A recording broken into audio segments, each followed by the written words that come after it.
evening, everyone. Welcome in to Vols Society Live on this Tuesday night. My name is David Morrison from the Vols Society, here to bring you another episode of Vols Society Live. This is your show. This is your chance to be a part of basically your show. Your questions, your comments will be read on the air tonight about what you want to talk about.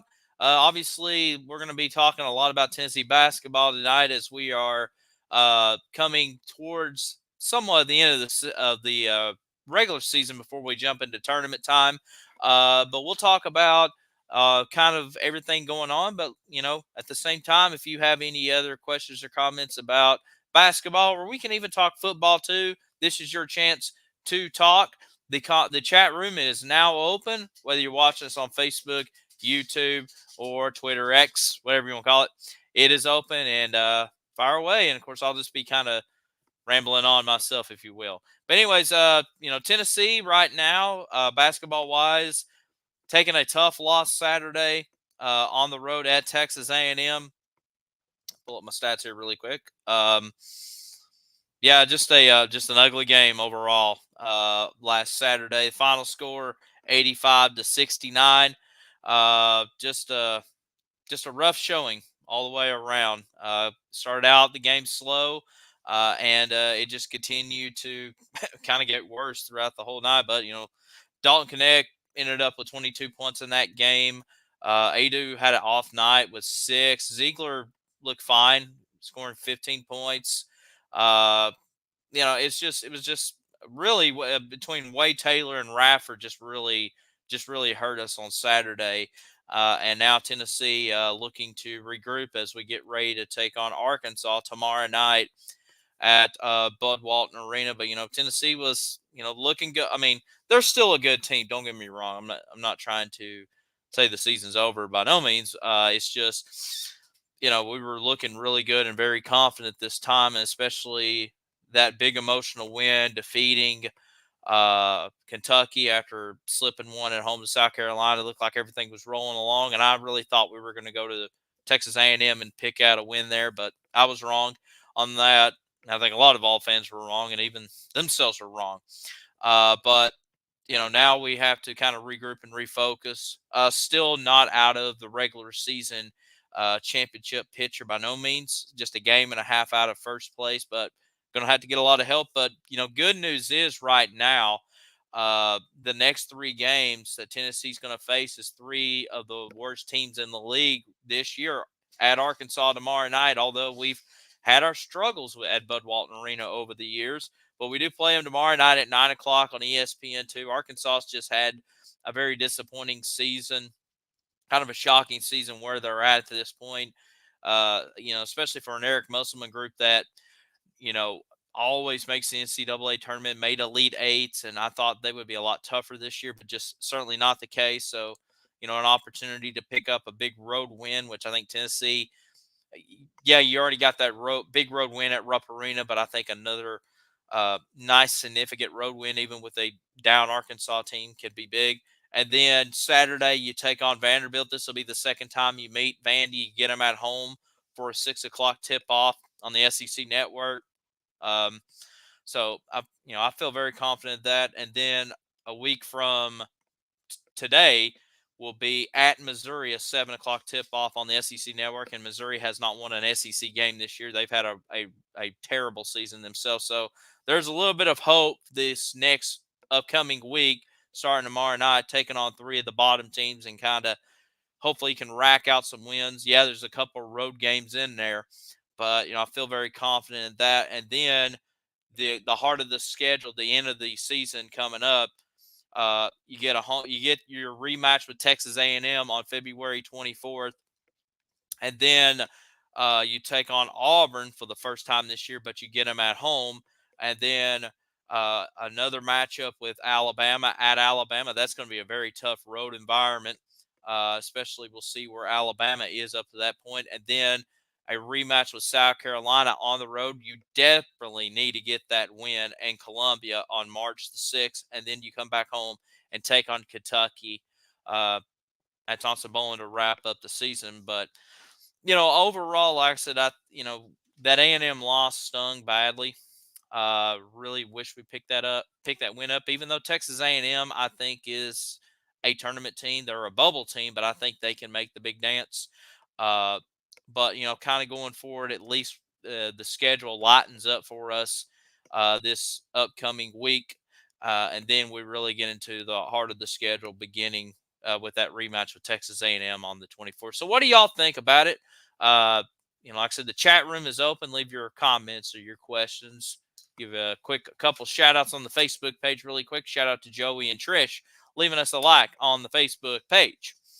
As far as SEC standings go, right now as of recording, which we're live right now, Alabama and South Carolina is both tied for first place with a 9-2 SEC record. Auburn is in third now with an 8-3 SEC record, coming off a loss last Saturday to Florida at Florida. So they're a game out of first place, and then Tennessee is sitting fourth with a 7-3 record, a game and a half out of first place. Phil watching along saying, hi, David and Brad, Vol Society. So shout out to Phil, one of our regular watchers out there. Yeah, like I said, Tennessee's definitely not out of contention to, get the SEC regular season championship. But like I said, you're gonna have to have a lot of work done, and you may end up have to sharing one. But the main thing is, and I think a lot of, I know we've talked about this on the show the last 3 years, for basketball, the top 4 teams that finishes, if you finish in the top 4 in the SEC standings at the season's end, you do get a double bye in the SEC tournament. So that's very important right there. And Tennessee is in the top 4 right now. So if the season ended today, they won't have to play until that Friday of the SEC tournament in Nashville coming up. So that's really important there. And, kind of looking just how the SEC has played this year in basketball, I do feel very confident in Tennessee making a great run in Nashville for the SEC tournament, even though we didn't, we won it in 2022, but that was in Tampa, I believe, is when we won it at. So, back in Nashville for the second year in a row. And I do feel very confident as far as our depth goes and the way Dalton Connect is playing, that we can still rack up some wins. It's just, we can't really play to the level of the competition, especially teams lower than us. Herb's watching us tonight. Says we have a really talented team this year, but we have to get physically tougher. Hard drivers and tough offensive rebounding hurt us. This team has potential, but I believe Coach Barn is going to have to close the door and get physical in practice. Some teams need a kick in the butt sometimes. Coach is going to have to be tough to get the best out of this team. I hope they will respond like a champion. I believe they will. And you're right, Herb. I mean, this has got to be a physical team at this point. Yeah, I totally agree. I think I like, especially with some of our veterans. We've already talked the last time we did Vol Society Live. I kind of called out Josiah Jordan James and Santiago Vescovi, like kind of contributing to the team more, and they responded very nicely in that Kentucky game. But now they kind of slipped back to kind of where they were. But yeah, I think the whole team needs to really be physical instead of just kind of relying on Dalton Connect, or even Ziegler has kind of stepped up in the last week. He's now third in the team in scoring. So definitely got to be physical. Phil said Texas A&M play like they were playing football. Yeah. So yeah, they just got to be physical going down the stretch. And right now, these games do matter more, like we mentioned already. Just at least the schedule kind of lightens up this next week, playing the 3 of the bottom teams, and I truly believe they all know that they're not going to make the tournament, but they can still play spoiler for some of the top teams in the league, and then it just really, really gets cranking. But it's especially like we mentioned towards the end of February, the schedule gets really tough. But you do play some teams that you've already played this year. Texas A&M, you do play again. You play Kentucky once again. You play Alabama once again, and South Carolina once again. Now, two of those are on the road at Alabama and at South Carolina. But at least you already know what to expect going into those games. And I tell you what, as I just throw my notebook back down on the floor here, excuse me. But looking at the schedule, I mean, I think if Tennessee can come away with only escaping one loss on this rest of the schedule, I think that is fantastic. Because right now Tennessee is at 17-6. Put it at 17-7. Maybe if you get a couple losses, I'm not trying to wish losses on this team. I want them to run the table, obviously, but just trying to get a good quality seating in the NCAA tournament, and then, like I said, still get that double bye for the SEC tournament in Nashville. It's going to be a pretty crucial factor right now. But any other comments or questions?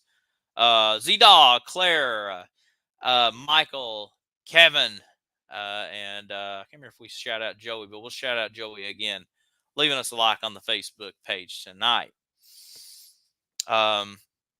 Let's see here. Let's take a look at kind of what is going on right now as far as the rest of the SEC goes. Right now, we got a couple games going on. Florida's in action against LSU and A&M and Vanderbilt. A&M's up by 4 against Vandy, and Florida and LSU still early on. It's 13-12 there. As we mentioned, Tennessee and Arkansas plays tomorrow night. Huge game also. South Carolina going to Auburn tomorrow night. So the SEC standings is going to shake up a little bit after tomorrow night. Hopefully Tennessee can take care of business at Bud Walton Arena in Fayetteville and kind of climb back into first place per se. Kevin says, as long as we are good in March, for sure, I want to make a run to the Final Four and win it. Big, strong words for Kevin there. Kevin's a good buddy. But yeah, that's true. You got to get, best time to get hot in basketball is in March. Definitely so.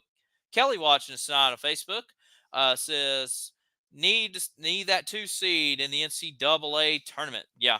I believe so too. At least I don't see this team getting worse than a 3, but I'm with Kelly. I think if you pick up, you got some good games coming up, some good ranked games towards the end of the year. Rack up those wins and then have a great run in the SEC tournament, and even winning it, I think you can lock up a number 2 seed in the tournament, probably a high 2. Number 1 is going to be, you're going to have a lot of help to get a 1. I think Purdue right now is just kind of dominating the Big Ten right now, although they took a couple on the chin, but I don't really see them losing a number 1 seed. I don't see UConn losing their number 1 seed. They got a big game coming up Saturday against Marquette. That's a top 4 matchup. We'll preview that game Friday on Fast Break Friday. And then, I just don't really see. I really don't see Tennessee clinching a 1 just yet. I think Mike Kelly, I think it will probably be a 2 seed. But any other questions or comments? As far as if you follow along with the bracketology people, a lot of people have Tennessee at still as a number 2 or I don't see us really having a 1 per se. Yeah, we're still a number 2 here. Kevin says, I wonder how our meeting went today in football. You have to clarify for me that one, Kevin. I apologize. I've been had some stuff going on this week. I haven't really kept up football wise, so I really don't know. I do know as far as football news related goes, Tennessee is now looking for a running back coach, as Jerry Mack has taken the running back position job for the Jacksonville Jaguars. So kudos, congratulations to him, and now Tennessee will have to find a new running back coach. This is the 3rd year in a row we've lost a position coach on Josh Heupel's staff with Cody Burns going, was our wide receiver coach, and then was Kelsey Pope got promoted, and then Alex Golish took the head coaching job at South Florida and promoted within. I can kind of see Josh Heupel kind of doing that, just kind of promote from within. I'm not sure who Mike can take that road. I know Mackenzie Melton's on the staff, so who knows? We'll see. Oh, okay, gotcha. Yeah, the NCAA. We went to court today, and someone rented and lifted out front a UT flag flying. Okay, I got you. So yeah, the NCAA versus Tennessee going on today. I did remember seeing that headline, but I just forgot to fully read into that on that story. But I do, yeah. So the battle is on for the future of college football right now. I think we'll be okay as far as the NCAA lawsuit goes. Um, I still don't think we did anything wrong. I just think NCAA is just being big bad bullies trying to salvage what they've, what's left of them.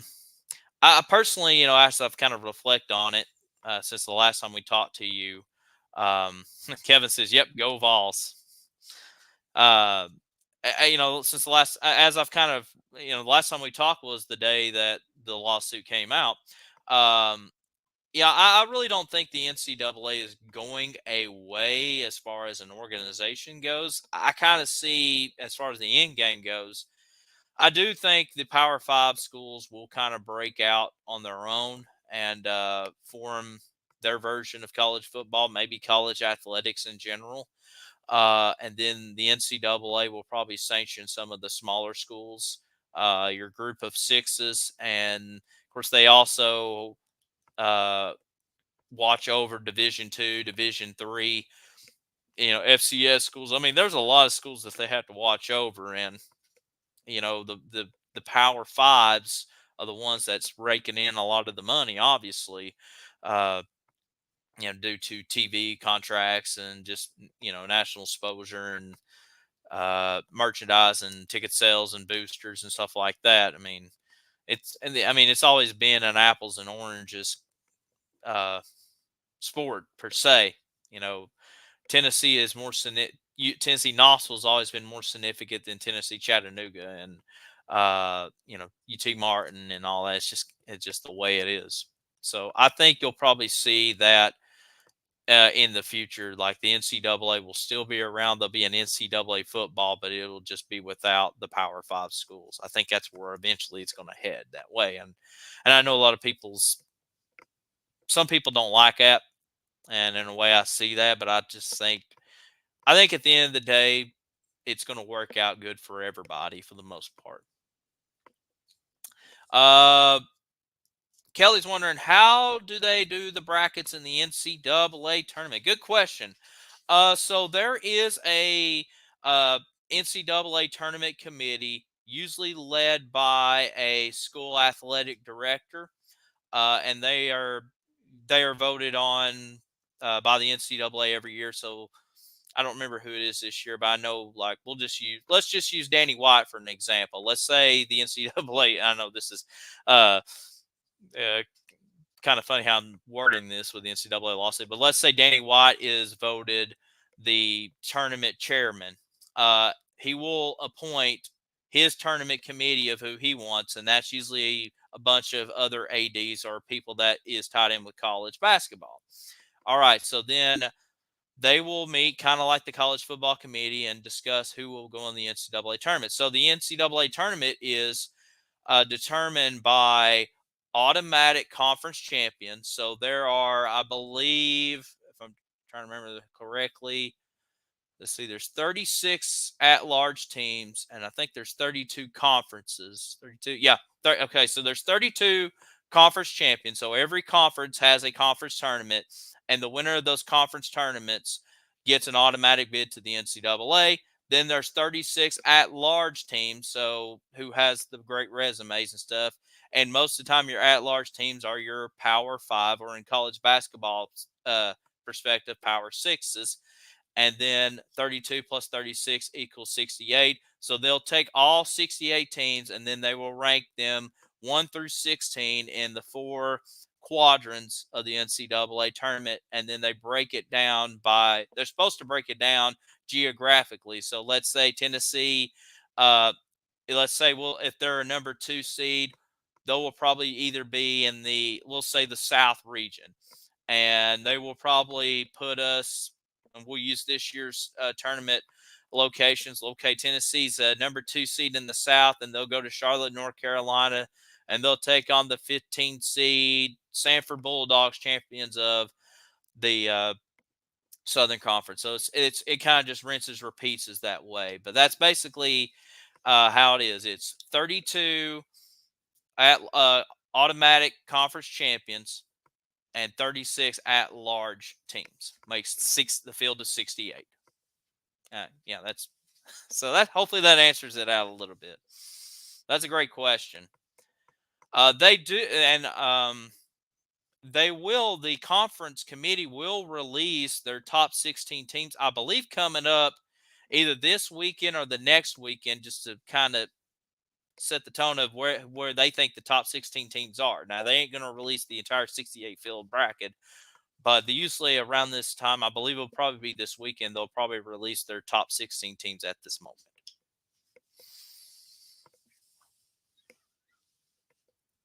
Any other questions or comments?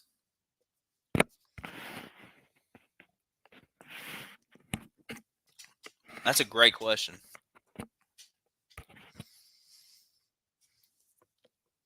Anyways, kind of like I said, just kind of thinking about the rest of the year. I'm excited to see kind of what Dalton Connect does the rest of the way. Obviously, I think he is the favorite to win SEC Player of the Year.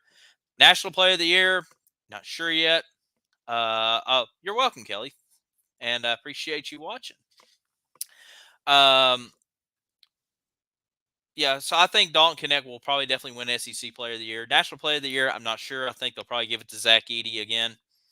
It is what it is. I'm kind of preparing myself for the heartbreak. Although I think Dalton has had a more of an impact than I don't know. Edey's had a great run out at Purdue, so I'm not going to try to pretend like he's doing terrible. Yeah, Phil's saying everyone's quiet tonight. Yeah, keep those chats coming, those questions coming. I'm talking too much. I'm trying to come up with some stuff here. So bump my screen. There we go. Yeah, I think so. I think Adu can probably be a all first SEC team. Although there's a lot of big time players in that category, you're going to have to deal with Antonio Reeves from Kentucky. A lot of the Kentucky guys. Sears from Alabama. I'm sure Janai Broom will probably get some votes in from Auburn. Michi Johnson from South Carolina.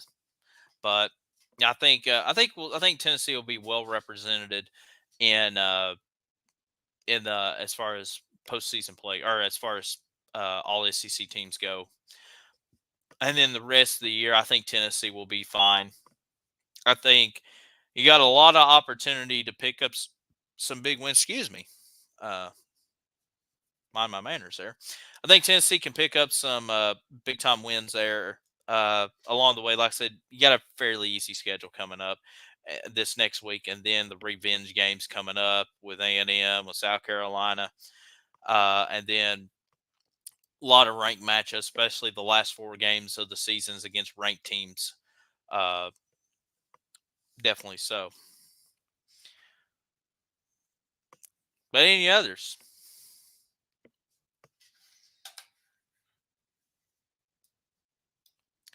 Kelly says we need Triple J and Santiago Vescovi to get going. Yes, definitely so. That's kind of been my criticism this year with them. It's just they've been around for a while, and they at times they look hot and look great, and then just kind of fade and let others do it. We talked about on the last show. It's like it's frustrating to see James and Sandy coming back, and you think they're going to really step up and be big. And I'm not saying go out there and put up Dalton Connect numbers, but I think they can definitely contribute more.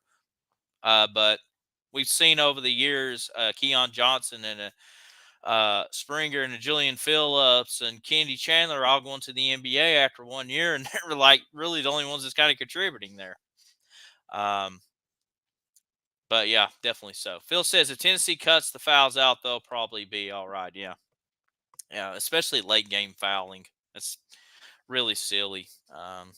Especially if you're up big and then you're fouling shooters. Just just let them score, especially if you have a big lead. But oh well, it is what it is. Yeah. Any others?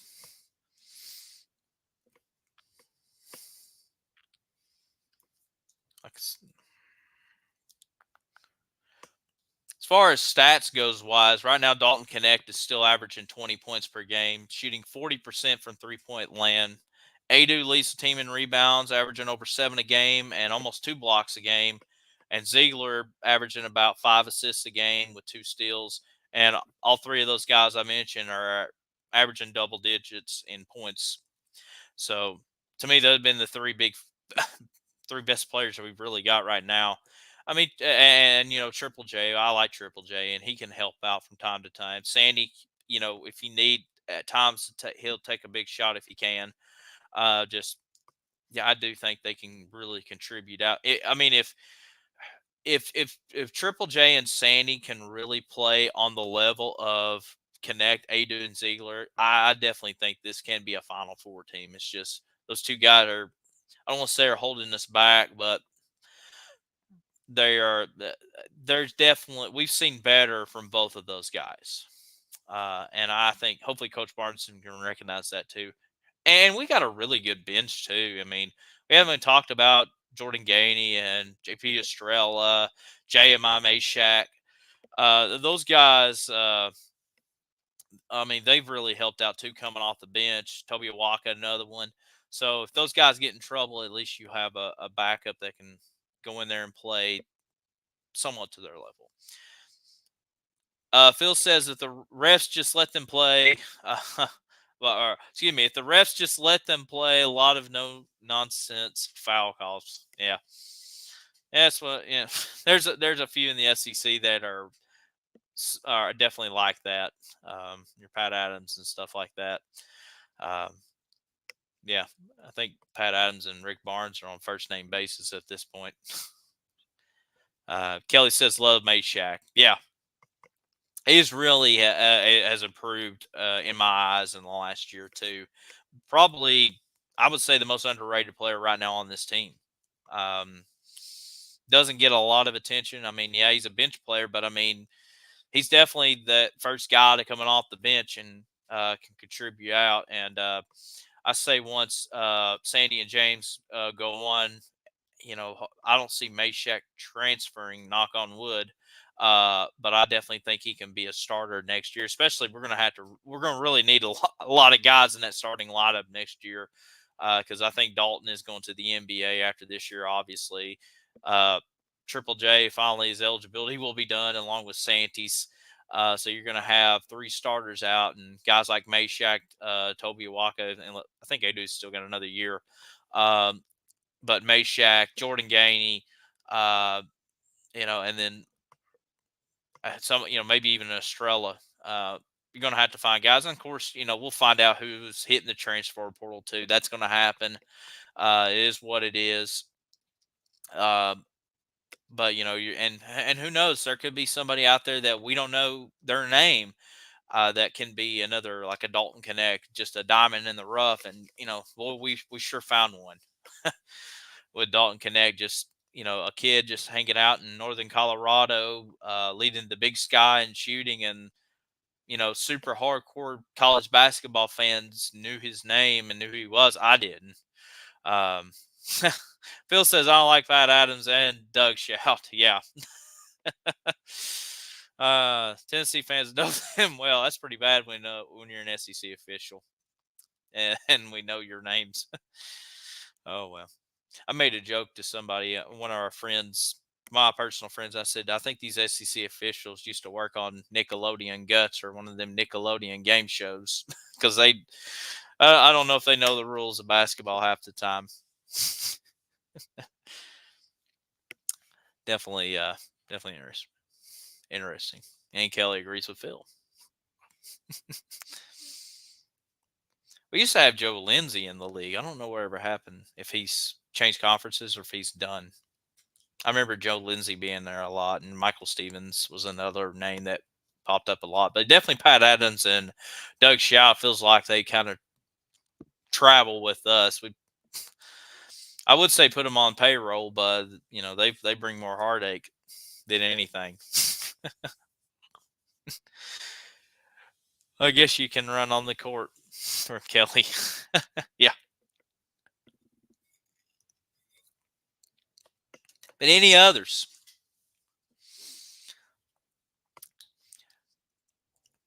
Want to give I want to give a shout out to both Trey Smith. Change the subjects. Give a shout out to Trey Smith and Jauan Jennings participated in the Super Bowl. Uh, you know, Honestly, I was rooting for San Francisco to win Sunday, but we do have to congratulate Trey Smith. He picks up his second Super Bowl ring for the Kansas City Chiefs. Uh, so congratulations to Big Trey. Happy for him. But man, Jauan Jennings, boy, he showed out Sunday. Throws a touchdown pass, the exact same play Tennessee ran against Florida in 2015. The Jennings pass to Josh Dobbs. This time it was Jennings to Christian McCaffrey for the touchdown. Um, I noticed that right away. I remember reacting saying, that's the Josh Dobbs play. And so, yeah, shout out to Jennings. And then he caught a touchdown. I wish his team would have played better, especially in that overtime. But that's more on Kyle Shanahan there. But anyways, happy for our VFLs anytime they play in championship games, even if it's whether it's Super Bowl or we've seen Todd Helton a few years ago, several years ago, playing the World Series for the Rockies, and uh, I don't know if Allen Houston played in the NBA Finals for the Knicks 25 years ago in there. So happy for our balls achieving success outside of U2. And Kelly saying, love the orange. Anyways, any other questions or comments tonight? Appreciate everybody tuning in.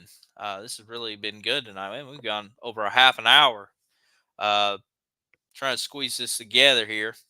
Just kind of a busy week for me.